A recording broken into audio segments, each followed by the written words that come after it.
وعباد الرحمن الذين يمشون على الأرض هونا وإذا خاطبهم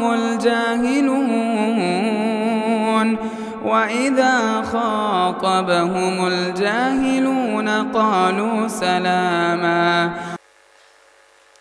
تمام قسم کی تعریفات وحدہ لا شریک خالق کائنات مالک ارض و سما کے لیے ہے۔ لاکھوں کروڑوں درود و سلام ہو اس ہستی اقدس و مقدس پر جن کا نام نامی اسم گرامی محمد الرسول اللہ صلی اللہ علیہ وسلم ہے۔ حاضرین نماز جمعہ، آج جس عنوان پر لب کشائی کی جانے والی ہے وہ عنوان ہے اللہ تعالیٰ کہاں ہے۔ یہ ایک اہم عنوان ہے،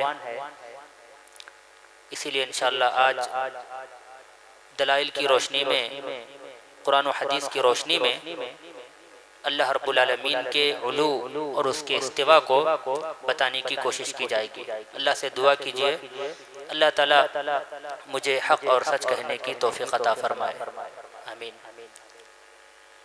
محترم حضرات، اللہ رب العالمین نے اس کائنات میں انسانوں کو اپنی عبادت کے لیے پیدا کیا۔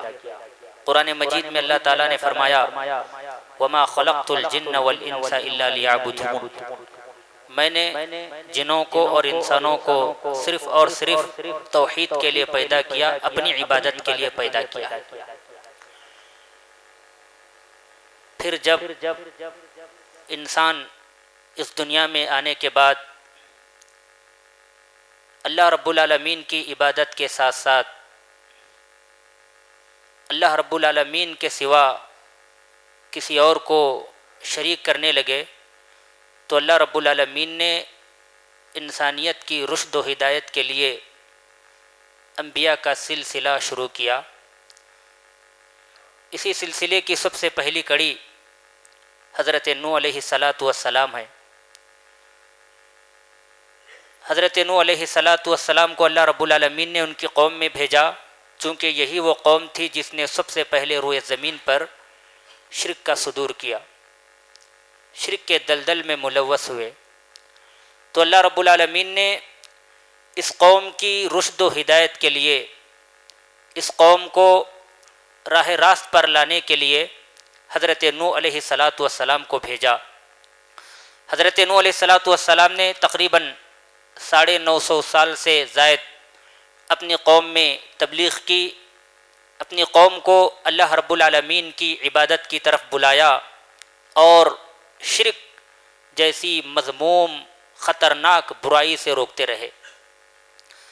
اور اسی سلسلے کی آخری کڑی محمد الرسول اللہ صلی اللہ علیہ وسلم ہے۔ اللہ رب العالمین نے اس کائنات میں سب سے آخری نبی محمد الرسول اللہ صلی اللہ علیہ وسلم کو مبعوث فرمایا مکۃ المکرمہ میں، تاکہ لوگوں کو ظلمات سے نکال کر، تاریکی سے نکال کر نور کی طرف لائیں، روشنی کی طرف لائیں۔ اللہ کے نبی صلی اللہ علیہ وسلم کی محنتوں کی وجہ سے بہت سارے لوگ دائرہ اسلام میں داخل ہو گئے، اسلام کو انہوں نے دل و جان سے قبول کر لیا، اور نبی صلی اللہ علیہ وسلم کی تربیت کی وجہ سے وہ خالص اللہ رب العالمین کی توحید کو انہوں نے اپنایا اور قرآن و حدیث کے مطابق اپنی زندگی گزارنے لگے۔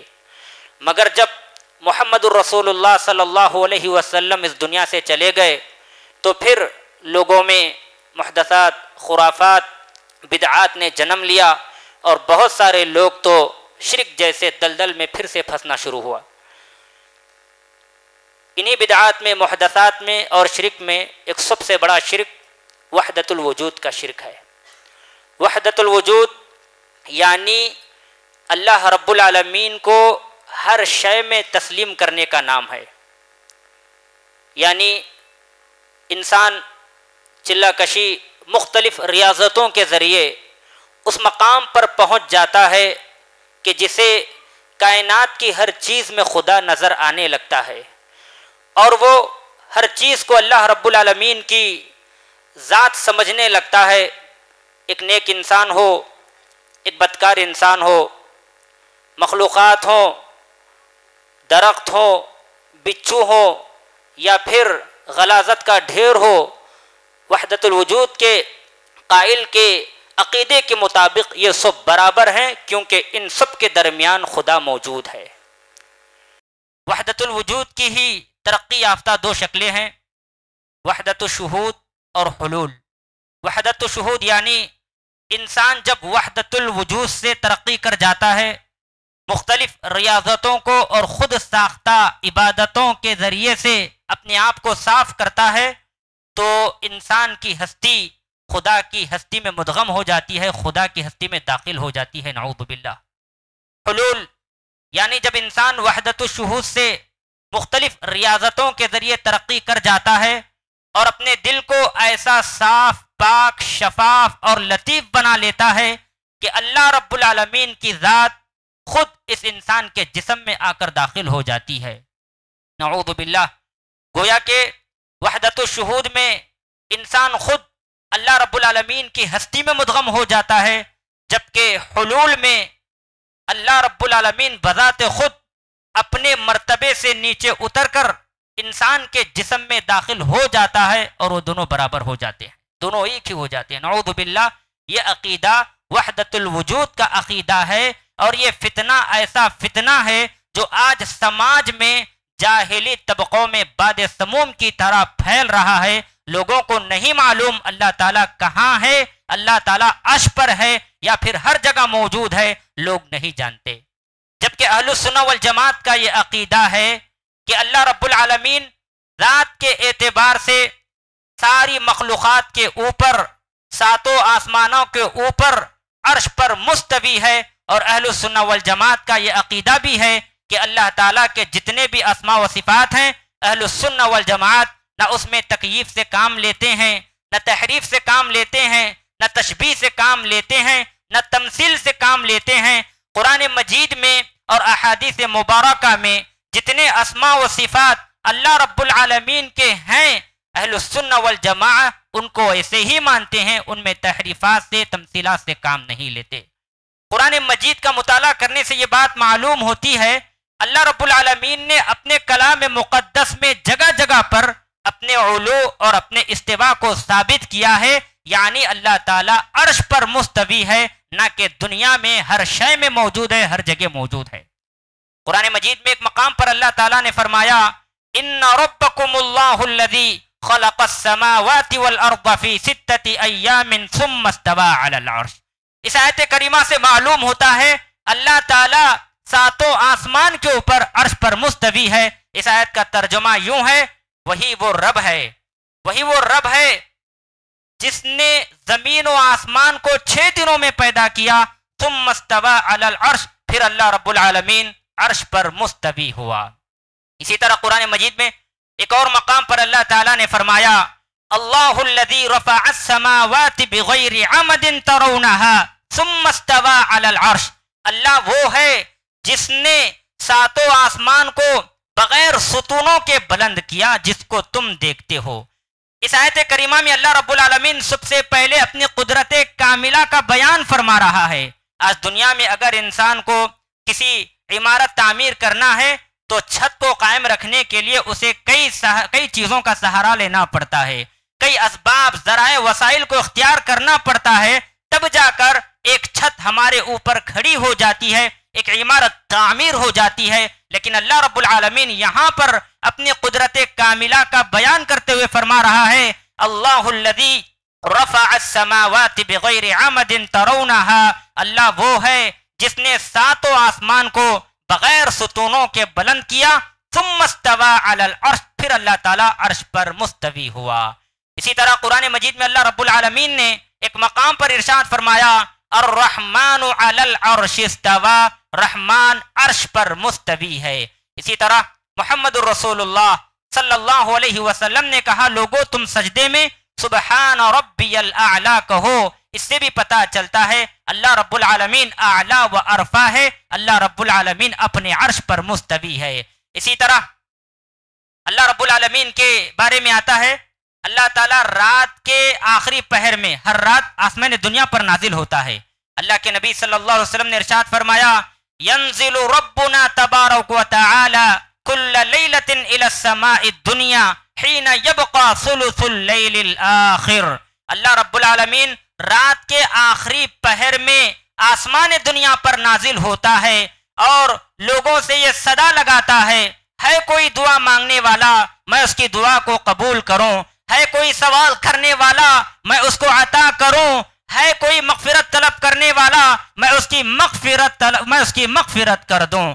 اس حدیث سے بھی معلوم ہوا اللہ رب العالمین دنیا کے ہر شے میں موجود نہیں ہے، بلکہ اللہ رب العالمین ساتوں آسمان کے اوپر عرش پر مستوی ہے. اس حدیث سے پتہ چل رہا ہے انزال کا اطلاق نیچے سے اوپر نہیں بلکہ اوپر سے نیچے کی طرف ہوتا ہے. جیسا کہ حدیث میں بیان کیا گیا اللہ تعالیٰ نازل ہوتا ہے رات کے آخری پہر میں آسمان دنیا پر، اور نزول کا اطلاق اوپر سے نیچے کی طرف ہوتا ہے نہ کہ نیچے سے اوپر کی جانب ہوتا ہے. اب ایک سوال پیدا ہوتا ہے کیا اللہ رب العالمین جب آسمان دنیا پر نازل ہوتا ہے تو کیا اللہ تعالیٰ اپنے عرش سے معطل ہو کر آسمان دنیا پر نازل ہوتا ہے، یا پھر اللہ رب العالمین اپنے عرش پر ہوتے ہوئے آسمان دنیا پر نازل ہوتا ہے؟ تو اس کا جواب اہل السنہ والجماعت یہ دیتے ہیں کہ اللہ رب العالمین علی ما یلیق بجلالہ، یعنی اپنی شایان شان کے مطابق اللہ تعالیٰ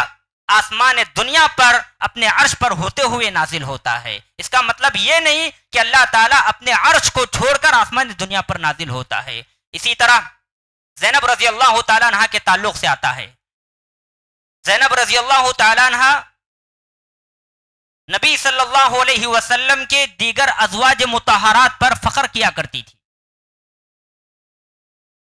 كانت زینب تفخر على ازواج النبی صلی اللہ علیہ وسلم تقول زوجكن اهاليكن وزوجني الله تعالى من فوق 7 سماوات. حضرت زینب بنت جحش رضی اللہ تعالی عنہا نبی صلی اللہ علیہ وسلم کی دیگر بیویوں، نبی صلی اللہ علیہ وسلم کی دیگر ازواج مطہرات پر فخر کیا کرتی تھی. تقول، اور وہ کہا کرتی تھی زوجکن اہالیکن وزوجنی اللہ تعالی من فوق 7 سماوات. تمہاری شادیاں تو تمہارے خاندان والوں نے کروائی، جبکہ میری شادی اللہ رب العالمین نے 7 آسمانوں کے اوپر عرش پر مستوی ہو کر کروائی. یعنی اس حدیث سے پتہ چل رہا ہے اللہ رب العالمین دنیا کے ہر شے میں موجود نہیں ہے، بلکہ اللہ تعالی 7 آسمان کے اوپر عرش پر مستوی ہے. اسی طرح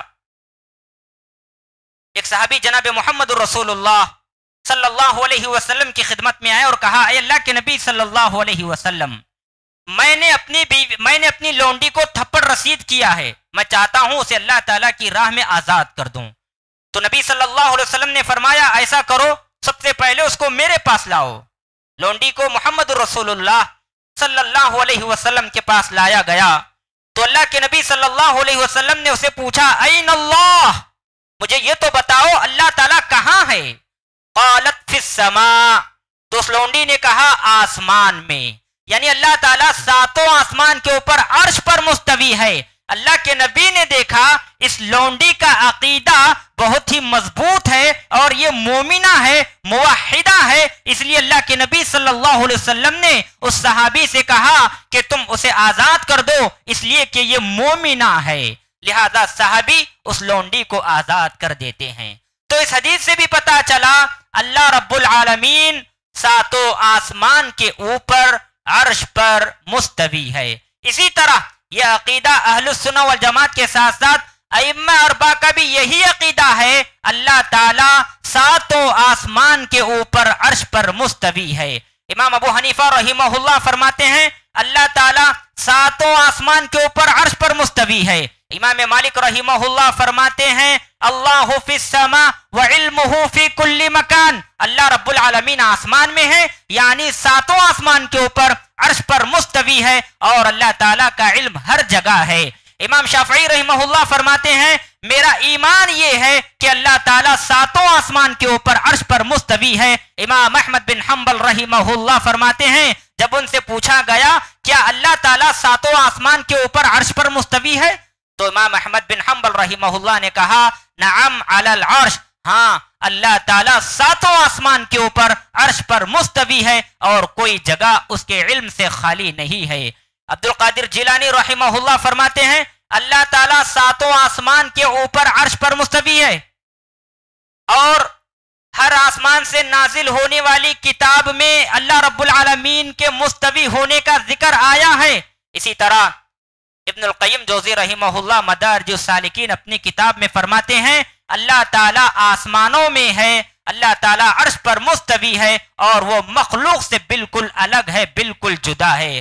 اسی طرح امام جریر طبری رحمہ اللہ اپنی تفسیر میں الرحمن علی العرش استوى کی تفسیر کرتے ہوئے لکھتے ہیں رحمان عرش پر اعلی و ارفع ہے۔ ان تمام آیات سے، ان تمام احادیث سے اور ان تمام اقوال سے یہ بات معلوم ہوتی ہے کہ اللہ رب العالمین دنیا کے ہر شے میں موجود نہیں ہے بلکہ اللہ تعالیٰ ساتوں آسمان کے اوپر عرش پر مستوی ہے۔ اب ایک سوال پیدا ہوتا ہے اللہ تعالیٰ کا عرش کہاں ہے؟ اللہ تعالیٰ کا عرش کہاں ہے؟ حدیث قدر طویل ہے، آپ صلی اللہ علیہ وسلم نے ارشاد فرمایا فَإِذَا سَأَلْتُمُ اللَّهَ فَاسْأَلُوهُ الْفِرْدَوْسَ فَإِنَّهُ أَوْسَطُ الْجَنَّةِ وَأَعْلَى الْجَنَّةِ وَفَوْقَهُ عَرْشُ الرَّحْمَنِ۔ آپ صلی اللہ علیہ وسلم نے ارشاد فرمایا کہ لوگوں جب بھی تم اللہ سے مانگو، جب بھی اللہ رب العالمین سے سوال کرو تو جنت الفردوس کا سوال کرو، جنت الفردوس کا مطالبہ کرو۔ کیوں؟ فَإِنَّهُ أَوْسَطُ الْجَنَّةِ وَأَعْلَى الْجَنَّةِ، اس لیے کہ جنت الفردوس سب سے بلند اور سب سے بہتر جنت ہے، اس لیے تم اللہ تعالیٰ سے جنت الفردوس کا مطالبہ کرو۔ پھر آگے اللہ کے نبی نے فرمایا وَفَوْقَهُ عَرْشُ الرَّحْمَنِ، اور جنت الفردوس کے اوپر ہی اللہ رب العالمین کا عرش ہے اور وہیں سے جنت کی ساری نہریں پھوٹتی ہیں۔ اس حدیث سے یہ بات پتا چلی کہ سب سے پہلے اگر ہم اللہ تعالیٰ سے کسی چیز کا مطالبہ کریں تو وہ جنت الفردوس کا مطالبہ کریں، اور دوسری چیز جو معلوم ہوئی وہ یہ ہے کہ اللہ رب العالمین کا عرش جنت الفردوس کے اوپر ہے۔ محترم حضرات، اسی طرح استواء علی العرش کی کیفیت سے متعلق سوال کرنا یہ بدعت ہے۔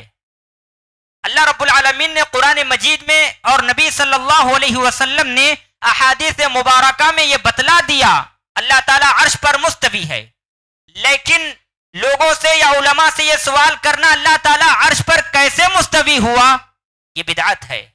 اللہ رب العالمین نے قرآن مجید میں ارشاد فرمایا وَهُوَ الَّذِي خَلَقَ السَّمَاوَاتِ وَالْأَرْضَ فِي سِتَّةِ أَيَّامٍ وَكَانَ عَرْشُهُ عَلَى الْمَاءِ، وہی وہ اللہ ہے جس نے 6 دنوں میں زمین و آسمان کو پیدا کیا۔ وَكَانَ عَرْشُهُ عَلَى الْمَاءِ، زمین و آسمان کو پیدا کرنے سے پہلے اللہ رب العالمین کا عرش پانی پر تھا۔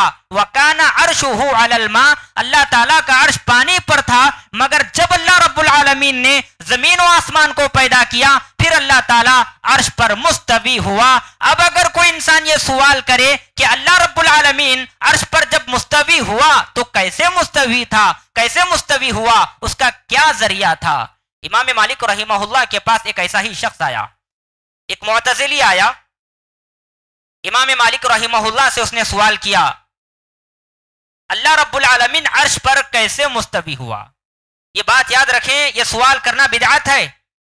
اکثر اہل السنہ والجماعت سے عاری لوگ، قرآن و حدیث کا علم نہ رکھنے والے لوگ، بھٹکے ہوئے لوگ اس قسم کے سوالات کرتے ہیں اللہ تعالیٰ عرش پر کیسے مستوی ہوا، اور یہ بحث انتہائی اہم بحث ہے۔ امام مالک رحمہ اللہ کے پاس ایک شخص آیا معتزلی اور کہا اللہ تعالیٰ عرش پر کیسے مستوی ہوا؟ امام مالک رحمہ اللہ کو بڑا غصہ آیا، پسینے میں شرابور ہو گئے، اور انہوں نے ایک تاریخی قول کہا، اس قول کو ہمیں یاد رکھنا انتہائی ضروری ہے، اپنے ذہنوں میں نشر کرنا انتہائی ضروری ہے، خود یاد کر کے دوسروں کو بتانا، سکھلانا، اس کی تعلیم دینا انتہائی ضروری ہے۔ امام مالک رحمہ اللہ نے اس سے کہا الاستواء معلوم والکیف مجہول والایمان به واجب والسؤال عنہ بدعہ۔ امام مالک رحمہ اللہ نے فرمایا استوا معلوم ہے، یعنی اللہ رب العالمین کا عرش پر مستوی ہونا یہ قرآن سے بھی معلوم ہے، حدیث سے بھی معلوم ہے۔ قرآن میں اللہ تعالیٰ نے فرمایا الرحمن علی العرش استوا، اللہ تعالیٰ رحمان عرش پر مستوی ہے، اور محمد الرسول اللہ صلی اللہ علیہ وسلم سے بھی یہ بات ہمیں معلوم ہوتی ہے اللہ رب العالمین عرش پر مستوی ہے۔ والکیف مجہول، مگر اس کی کیفیت مجہول ہے، یعنی اللہ تعالیٰ عرش پر کیسے مستوی ہوا اس کی کیفیت نہ قرآن کریم میں بتائی گئی نہ احادیث مبارکہ میں بتائی گئی۔ والکیف مجہول، اس کی کیفیت مجہول ہے کہ کیسے اللہ تعالیٰ عرش پر مستوی ہوا۔ والایمان به واجب، گرچہ کہ اس کی کیفیت نہیں بتلائی گئی، اتنا بتلایا گیا ہے کہ اللہ تعالیٰ عرش پر مستوی ہے، اس پر ایمان لانا واجب ہے۔ والسؤال عنہ بدعہ، اور اس طرح کے سوالات کرنا بدعت ہے۔ امام مالک رحمہ اللہ نے پھر اس سے کہا تم مجھے بدعتی معلوم ہوتے ہو، فوراً اس شخص کو اپنی مجلس سے نکال کر باہر کر دیا، بے دخل کر دیا۔ محترم حضرات، وحدت الوجود کے قائلین قرآن مجید سے بہت سارے آیات سے استدلال کرتے ہوئے اللہ رب العالمین کی ذات کو ہر جگہ ثابت کرنے کی ناپاک کوشش کرتے ہیں، جیسے اینما تولوا فثم وجہ اللہ، تم جہاں کہیں بھی منہ پھیرو اللہ تعالیٰ سامنے ہے۔ ہوا معکم اینما کنتم، تم جہاں کہیں بھی ہو اللہ تعالیٰ تمہارے ساتھ ہے۔ ان آیات سے استدلال کرتے ہوئے کہتے ہیں کہ اللہ رب العالمین ان آیات میں اپنی معیت کو ثابت کر رہا ہے، اپنے ساتھ ہونے کو ثابت کر رہا ہے۔ یقیناً اللہ رب العالمین بندوں کے ساتھ ہے، مگر کیسے ہے؟ اللہ تعالیٰ علم کے اعتبار سے ہر جگہ موجود ہے، لیکن ذات کے اعتبار سے اللہ رب العالمین عرش پر مستوی ہے۔ معیت کی عام طور پر تین قسمیں ہیں۔ ایک معیت مطلق، جسے معیت عامہ بھی کہا جاتا ہے، یعنی اللہ رب العالمین پالنے کے اعتبار سے، رزق دینے کے اعتبار سے دنیا کے تمام انسانوں کے ساتھ ہے، چاہے وہ کافر ہو، مومن ہو، نیک ہو، بد ہو، فاسق ہو، فاجر ہو، اللہ رب العالمین پالنے کے اعتبار سے، رزق دینے کے اعتبار سے سب کے ساتھ ہے۔ یہ معیت عامہ ہے، معیت مطلق ہے، اللہ رب العالمین ان کے ساتھ ہے۔ اسی طرح دوسری قسم معیت خاصہ، خاص معیت، یہ معیت اللہ رب العالمین کے نیک بندوں کے ساتھ ہوتی ہے، جیسا کہ اللہ رب العالمین نے قرآن مجید میں ارشاد فرمایا ان اللہ مع الصابرین، اللہ تعالیٰ صبر کرنے والوں کے ساتھ ہے۔ اسی طرح اللہ نے فرمایا اللہ تعالیٰ متقیوں کے ساتھ ہے۔ یہ معیت اللہ رب العالمین کے خاص بندوں کے ساتھ، نیک بندوں کے ساتھ ہوا کرتی ہے۔ اسی طرح ایک تیسری قسم ہے معیت اخص، یعنی سب سے زیادہ خاص معیت، اور یہ معیت انبیاء و رسول کے ساتھ ہوا کرتی ہے۔ نبی صلی اللہ علیہ وسلم بوقت ہجرت دشمنان اسلام کی پکڑ سے بچنے کے لیے جبل سور میں جا کر پناہ گزین ہو گئے۔ دشمنان اسلام کفار مکہ محمد الرسول اللہ صلی اللہ علیہ وسلم کا تعاقب کرتے ہوئے جبل سور کے پاس آ پہنچے۔ ابو بکر صدیق رضی اللہ تعالی عنہ نے جب ان کو دیکھا تو اللہ کے نبی نے سے کہا اے اللہ کے نبی صلی اللہ علیہ وسلم، کفار مکہ کے باشندے ہمیں پکڑنے کے لیے انتہائی قریب آ چکے ہیں، بلکہ اگر وہ جھک کر دیکھیں تو آسانی کے ساتھ ہمیں دیکھ لیں گے اور ہم بھی انہیں دیکھ لیں گے۔ تو اللہ کے نبی صلی اللہ علیہ وسلم نے کہا لا تحزن ان اللہ معنا، اے ابو بکر غم نہ کرو، اللہ تعالی ہمارے ساتھ ہے۔ تو اس آیت کریمہ میں جو معیت بتائی گئی یہ معیت اخص ہے، سب سے زیادہ خاص معیت ہے۔ اسی طرح جب فرعون کے دربار میں اللہ رب العالمین نے موسیٰ و ہارون علیہم السلام کو بھیجا اور یہ ڈر رہے تھے، تو اللہ رب العالمین نے موسیٰ و ہارون سے کہا لا تخافا اننی معکما اسمع و ارا، تم دونوں مت ڈرو، میں تمہیں دیکھ بھی رہا ہوں، میں تمہارے ساتھ ہوں، میں تمہیں دیکھ بھی رہا ہوں اور میں سن بھی رہا ہوں۔ تو یہ جو معیت ہے یہ معیت اخص ہے۔ اب ایک سوال پیدا ہوتا ہے، اللہ رب العالمین کی معیت بندوں کا ساتھ ہونا یہ عرش پر ہوتے ہوئے، عرش پر مستوی ہوتے ہوئے ہے یا پھر عرش سے معطل ہو کر ہے؟ تو اس کا جواب یہ ہے کہ اللہ رب العالمین علی ما یلیق بجلالہ، اپنی شایان شان کے مطابق اپنے عرش پر ہوتے ہوئے اپنے بندوں کے ساتھ ہے، نہ کہ اللہ تعالیٰ عرش سے معطل ہو کر بندوں کے ساتھ ہے۔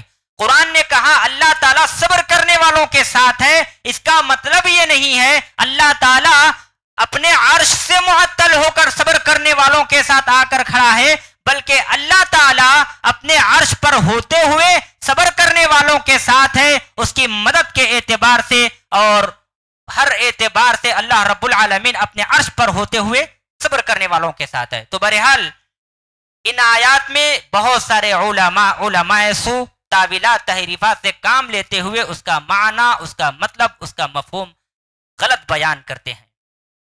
امام ابن تیمیہ رحمہ اللہ معیت کے معنی و مطلب کو بیان کرتے ہوئے فرمایا، عرب کے لوگ کہا کرتے تھے ہم چل رہے ہیں اور ہمارے ساتھ ستارے ہیں، چاند ہے۔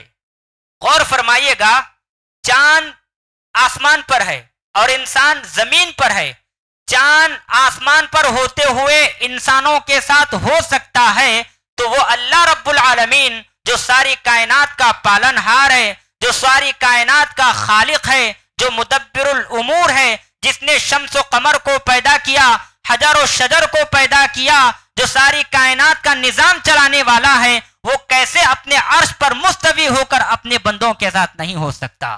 تو اللہ رب العالمین عرش پر ہوتے ہوئے اپنے بندوں کے ساتھ ہے، یہی اہل السنہ والجماعت کا عقیدہ ہے۔ محترم حضرات، وحدت الوجود کا عقیدہ انتہائی خطرناک عقیدہ ہے، یہ سب سے بڑا شرک ہے اور یہ کفریہ عقیدہ ہے۔ یہ عقیدہ اہل حدیث کے سوا کسی نہ کسی جماعت میں، کسی نہ کسی مذہب میں، کسی نہ کسی فرد میں، کسی نہ کسی ناحیے سے ضرور بضرور پایا جاتا ہے، جو دراصل صوفیوں نے اس عقیدے کو ہندوؤں سے لیا اور رفتہ رفتہ یہ عقیدہ مسلمانوں میں اور چند مکتب فکر کے علماء کے درمیان آتا گیا۔ چنانچہ مہاجر حاجی امداد اللہ مہاجر مکی کہتے ہیں وحدت الوجود کا عقیدہ رکھنا ہی حق اور سچ ہے۔ امداد اللہ مکی اپنی کتاب صفحہ نمبر 32 میں شمائم امدادیہ میں لکھتے ہیں کہ وحدت الوجود کا عقیدہ رکھنا ہی حق اور سچ ہے، اور انہوں نے آگے کہا کہ عابد اور معبود کے درمیان فرق کرنا ہی صریح شرک ہے، نعوذ باللہ۔ مطلب یہ ہے انسان کے درمیان اور اللہ رب العالمین کے درمیان فرق کرنا ہی یہ سب سے بڑا شرک ہے، اور اسی بات پر انہوں نے اکتفا نہیں کیا بلکہ بات کو مزید آگے بڑھاتے ہوئے انہوں نے لکھا صفحہ نمبر 38 پر، بندہ اپنے وجود سے پہلے مخفی طور پر رب تھا، نعوذ باللہ۔ غور فرمائیے گا، آپ جا کر شمائم امدادیہ میں صفحہ نمبر 38 پر یہ حوالہ دیکھ سکتے ہیں، وہ لکھ رہے ہیں کہ بندہ اپنے وجود سے پہلے مخفی طور پر رب تھا اور رب ہی ظاہر میں بندہ ہے، نعوذ باللہ۔ اللہ تعالی ہمیں ایسے برے عقیدے سے محفوظ فرمائے۔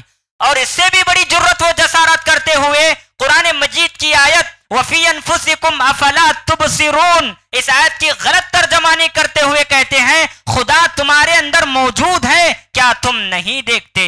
نعوذ باللہ۔ اسی طرح اشرف علی تھانوی امداد اللہ مہاجر مکی سے بیان کرتے ہیں کہ ایک موحد سے یہ کہا گیا، ان کے قول کے مطابق موحد وہ ہے جو وحدت الوجود کا قائل ہے، یعنی وہ شخص جو ہر چیز میں اللہ رب العالمین کے وجود کو تسلیم کرتا ہو، ان کے نزدیک وہ موحد ہے۔ اشرف علی تھانوی امداد اللہ مکی سے بیان کرتے ہیں کہ ایک موحد سے یہ کہا گیا اگر مٹھائی اور پاخانہ ایک ہی چیز ہے تو دونوں کو کھا کر دکھاؤ۔ لہذا اس نے فوراً خنزیر کا روپ دھار لیا اور پاخانے کو کھا گیا اور پھر انسان کی صورت اختیار کر گیا اور اس نے مٹھائی کو کھا لیا۔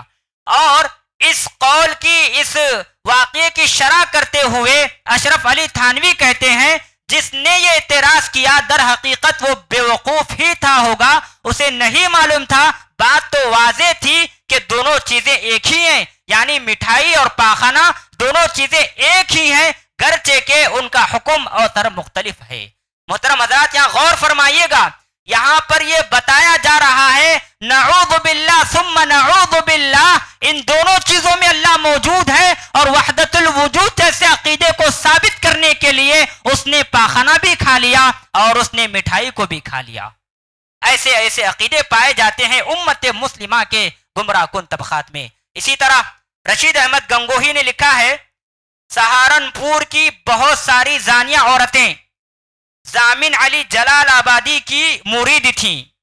ایک دن جلال آبادی نے کسی کے ہاں قیام فرمایا تو ساری زانیہ عورتیں ان کے پاس جمع ہو گئی، ایک عورت حاضر ہونے سے رہ گئی۔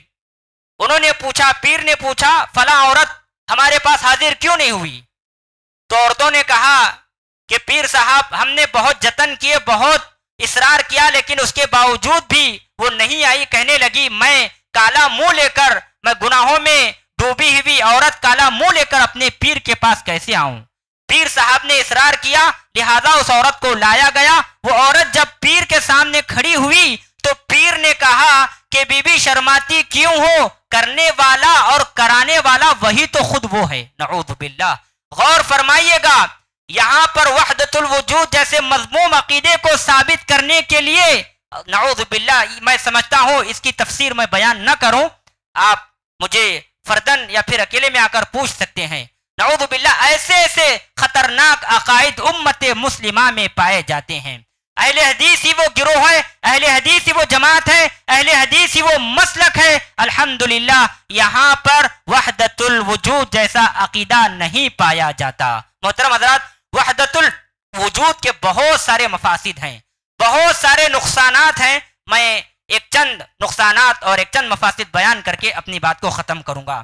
وحدت الوجود کے ذریعے سے توحید جو کہ دین اسلام کا نچوڑ ہے، دین اسلام کا خلاصہ ہے، وحدت الوجود کو اپنانے سے توحید کا خاتمہ مکمل طور پر ہو جاتا ہے، جبکہ اللہ رب العالمین نے اس توحید ہی کی وجہ سے دنیا میں انسانوں کو پیدا کیا۔ وما خلقت الجن والانس الا لیعبدون، میں نے جنوں اور انسانوں کو صرف اس لیے پیدا کیا کہ وہ میری عبادت کریں۔ ابن عباس رضی اللہ تعالیٰ نے اس کی تفسیر کرتے ہوئے کہتے ہیں لیوحدون، میری توحید کا اقرار کرنے کے لیے میں نے انسانوں کو پیدا کیا۔ اب کوئی انسان اگر وحدت الوجود کا عقیدہ رکھتا ہو گویا کہ اس نے پورے توحید کا خاتمہ کیا۔ اس کا ایک دوسرا نقصان یہ ہے، اس عقیدے سے ان آیتوں کا انکار لازم آتا ہے جن آیتوں میں اللہ رب العالمین کے عرش پر مستوی ہونے کا ذکر آیا ہے۔ قرآن مجید میں اللہ رب العالمین نے بہت سارے مقامات پر اپنے استوا اور علو کو ثابت کیا۔ اللہ تعالیٰ نے کہا الرحمن علی العرش استوا، رحمان عرش پر مستوی ہے۔ اللہ نے کہا ان ربکم اللہ الذی خلق السماوات والارض فی ستۃ ایام، وہ رب ہے جس نے 6 دنوں میں زمین و آسمان کو پیدا کیا اور عرش پر مستوی ہوا۔ جو انسان وحدت الوجود کا عقیدہ رکھتا ہے اور اس کا یہ عقیدہ ہو کائنات کے ہر ذرے ذرے میں، کائنات کی ہر چیز میں اللہ رب العالمین موجود ہے، تو پھر اللہ رب العالمین کی ان آیتوں کا انکار لازم آتا ہے جس میں اللہ تعالیٰ نے کہا اللہ تعالیٰ عرش پر مستوی ہے۔ قرآن کی آیتیں بتا رہی ہیں اللہ تعالیٰ عرش پر مستوی ہے، لیکن لوگ بتا رہے ہیں، علماء سو بتا رہے ہیں اللہ تعالیٰ دنیا کے ہر شے میں موجود ہے، تو اس سے ان آیتوں کا انکار لازم آ جاتا ہے۔ تیسرا نقصان، تعدد الہ لازم آتے ہیں، یعنی ایک سے زائد اللہ تعالیٰ لازم آتے ہیں۔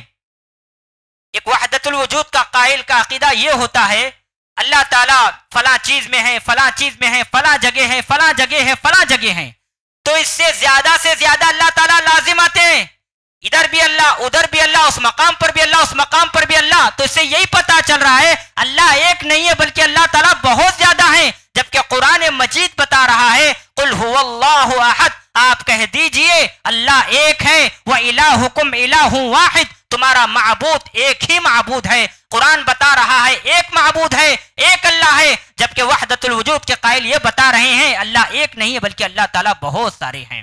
اسی طرح چوتھا نقصان، اس سے غیر مسلموں اور ہندوؤں کی مشابہت لازم آتی ہے۔ ہندوؤں کا عقیدہ ہے جتنے کنکر اتنے شنکر، ہندوؤں کا ہی عقیدہ ہے کائنات کے ہر ذرے ذرے میں خدا موجود ہے، اور یہی عقیدہ مسلمانوں کے اندر بھی پایا جاتا ہے۔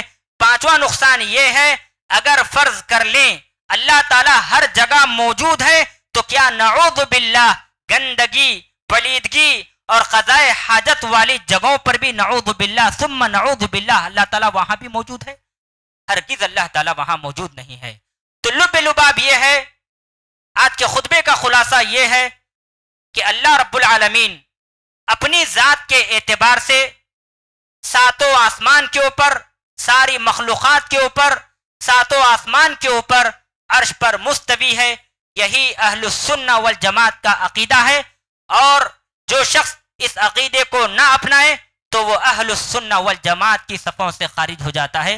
اللہ تعالیٰ سے دعا ہے اللہ تعالیٰ ہم تمام کو وحدت الوجود جیسے مذموم عقیدے سے محفوظ فرمائے۔ آمین وآخر دعوانا ان الحمدللہ رب العالمین۔ مسجد عباد الرحمن کے پلیٹ فارم سے ہونے والی دعوت و تبلیغ کے مشن کو آگے بڑھانے میں ہمارا بھرپور ساتھ دیں۔ علم و عمل سے ناطہ جوڑنے کے لیے اہل علم سے جڑیں۔ مسجد عباد الرحمن کے یوٹیوب چینل کو سبسکرائب کریں اور آگے شیئر کرنا ہرگز نہ بھولیں۔ فجزاکم اللہ خیر۔